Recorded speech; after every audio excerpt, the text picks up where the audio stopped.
Hello, hello, and welcome to the Say Yes Movement podcast. Hey, Heather, how's it going today? It's Friday and it's a celebration Friday. Although I have to tell you, my energy is kind of low. So just before we came on, I had to do some dancing and get my energy up. It feels a little bit heavy today. So I'm just being honest about it. Yeah, you state shifting, moving around, movement is gonna change your shift your state. Sorry, I'm too. Like I don't know what's going on with me, but I keep breaking glasses, and I think I talked to you about that before we got on the call.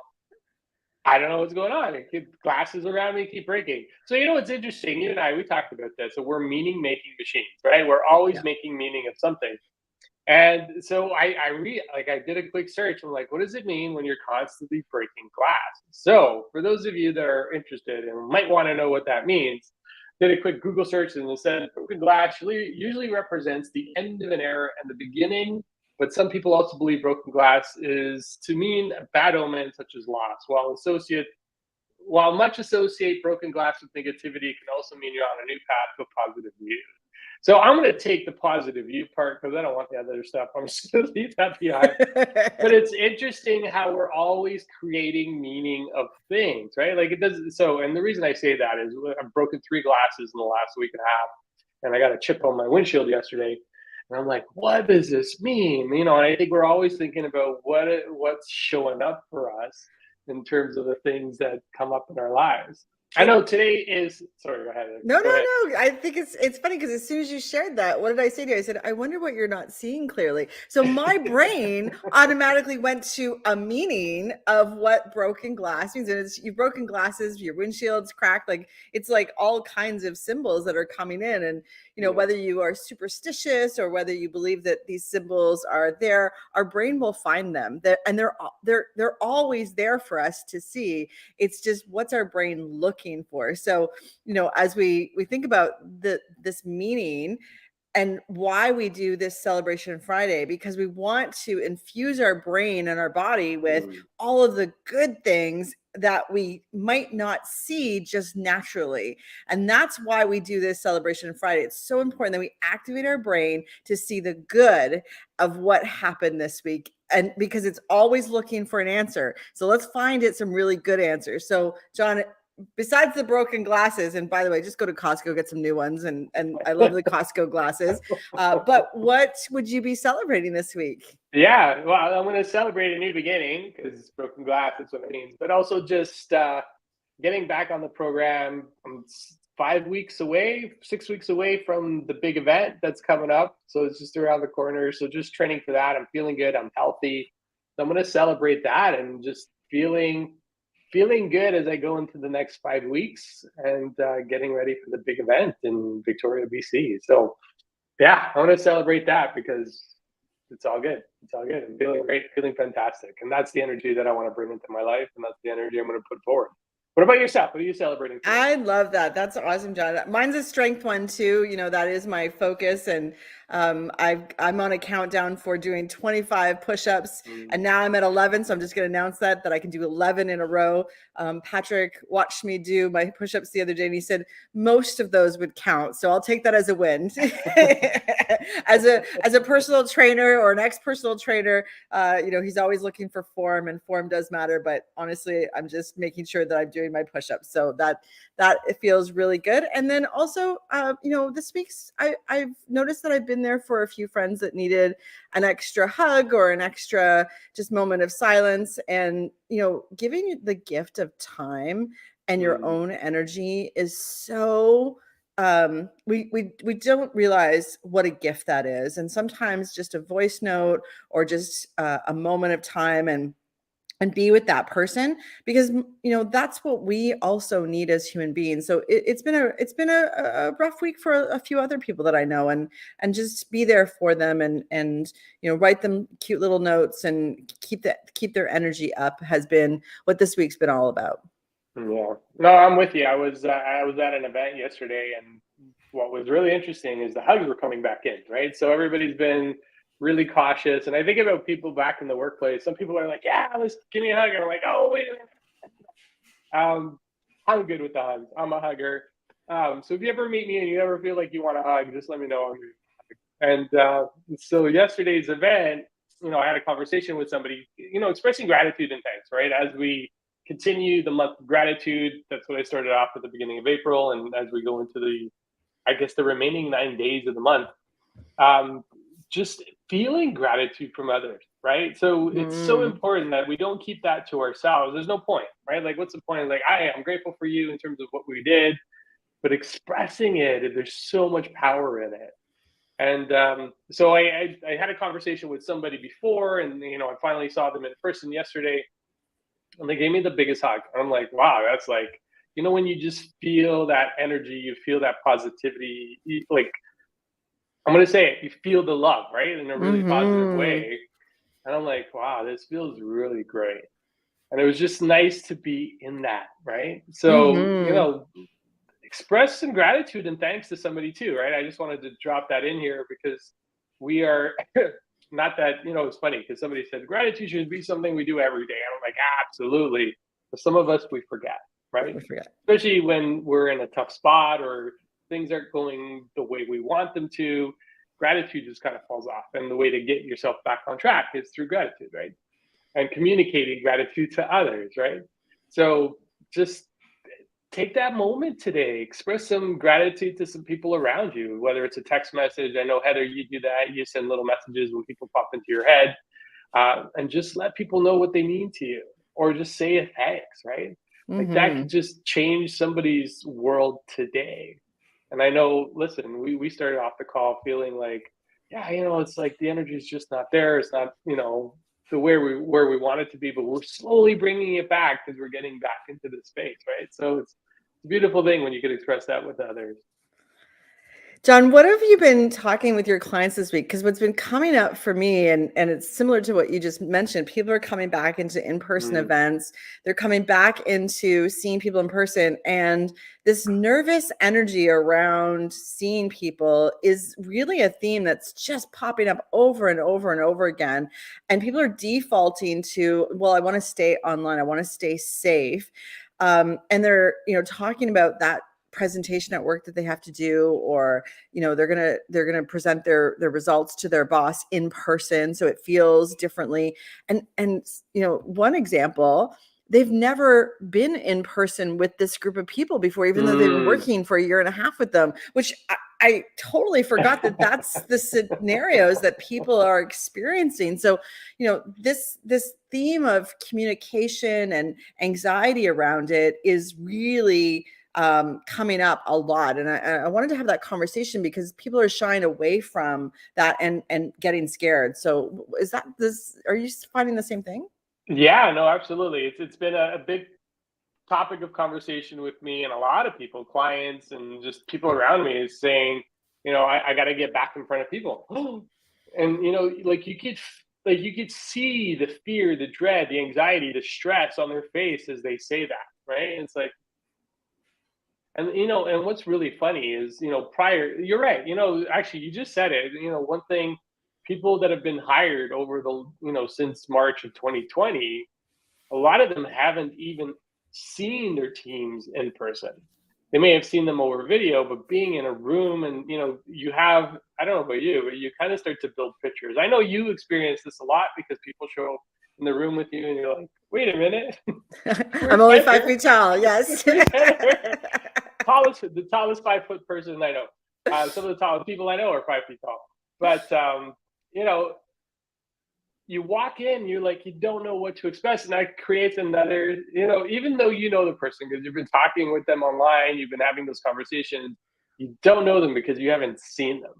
I think there's Mhm. something happens with your energy when you're in a space with somebody, and when you bring that nervousness, that anxiousness, it your message sometimes gets lost, right? Mhm. And if you're not careful with that, you're not showing up the way you need to show up, the way you want to show up. And I think a lot of us have the desire to go out there and deliver.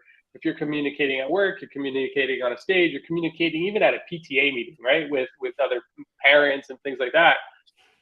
If you show up with that nervousness because you're uncomfortable about being in the room, it's going to change the way you deliver that message. And I know this is one of the 100%. this is going to be one Yes. of the things that we're going to focus on when we do our masterclass next week on Thursday, the 27th at noon. And we're going to talk about this because this is something that's happening. It's out there today. Yeah. And one of the things and one of the tools, and actually we'll give you a sneak peek, right? One of the tools is just to be present in the moment, right? Because if you're not worried about the future, you're not worried about the past, the only place you can be is in the present. This is when you start to show up powerfully. And I know both you and I, when we've gotten on stages, there's nothing else in the world that matters. Or not even in stages, just getting up in front of people and delivering a message, everything just melts away. Right. 100%. And I don't know about you, but what's that feeling like for you when that just all melts away? It's like you're present in the moment. Well, I think, I've had people come and ask me, say, I want to speak. I want to feel more confident when I'm presenting at meetings at work. I want to feel that confidence. And, how do I get there? How do I do these things? And my first advice is, what is the reason you want to feel that way? What is the reason and what is the impact you want to make on the audience that you're speaking to? Do you want to be a leader that people want to follow? Do you want to be able to communicate, financial impacts at work more aggressively? Do you want to create a vision for your team? Do you want to just be able to speak up at a meeting and articulate your thoughts and ideas so that you can feel heard and seen at work? All of those reasons are really good reasons to want to feel more confident and speak up. So here's the tip, and it's going to feel simple, but you got to practice. You got to practice speaking up in order to feel comfortable speaking up. It's just as simple as doing the work. And, John, you kind of, the viewers may or may not have heard this story already, but you kind of finagled me into this podcast because I got COVID, and you're like, let's do a show for 5 days since you're sick at home anyways. And I'm like, all right, I'll say yes to that. And that's how our Say Yes Movement podcast was born. But this is actually us practicing what we preach, right? We talk about this all the time with our clients, but Mondays, Wednesdays, and Fridays, 20 minutes, we have a conversation about leadership, vulnerability, accountability, and what's coming up for us this week. And it gives us a chance to practice our communication. And like you said, just, moments before we come on live, we make sure everything around us, our environment, is a safe environment so that we can just be with each other and, of course, be with our audience. So that is how you get past being nervous. You practice, and you practice a lot every chance you get. You don't just practice, 5 minutes before. You do this all the time. And John, I know when you're getting ready for a speech, you're practicing multiple times. Like, how many times do you practice before you do a speech?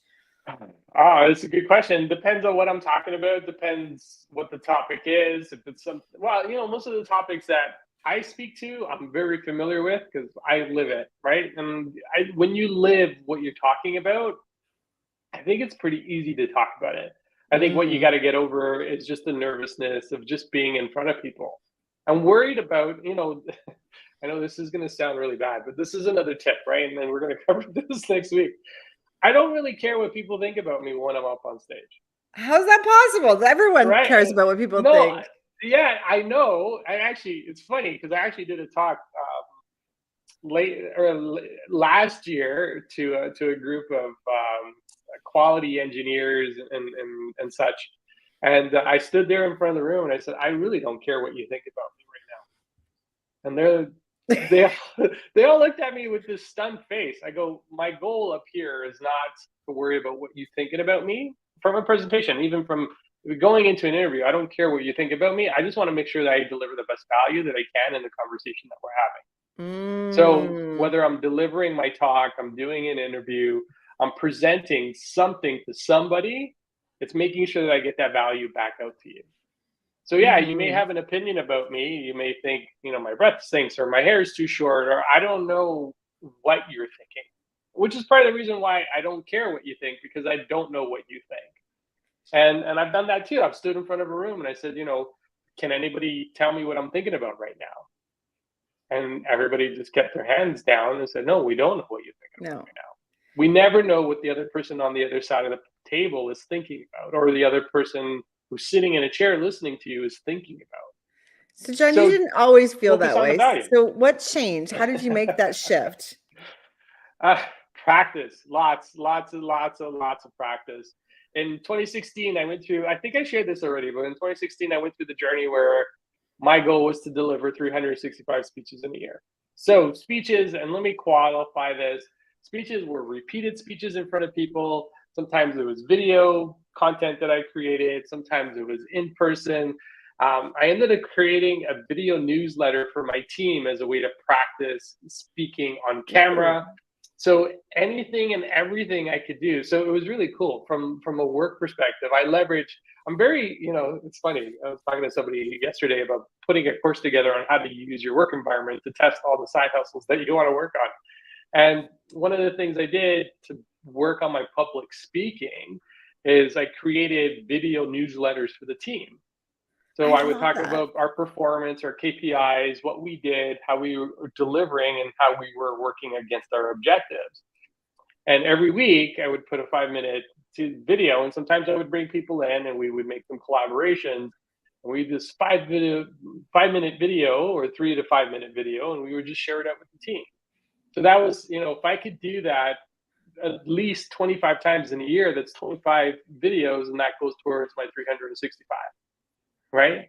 I love And it. That's so thinking outside the box for where to get your practice from. And people shy away from videos. I didn't have to do, I did the same thing. And I did it because my team was so big. It was 2,500 people across Canada. How am I going to get the message across all of the provinces at the same time? Video is the best way because, you don't want to write these long emails. And I want them to hear the genuine excitement that I had for our KPIs and for our vision and where we were going as a team.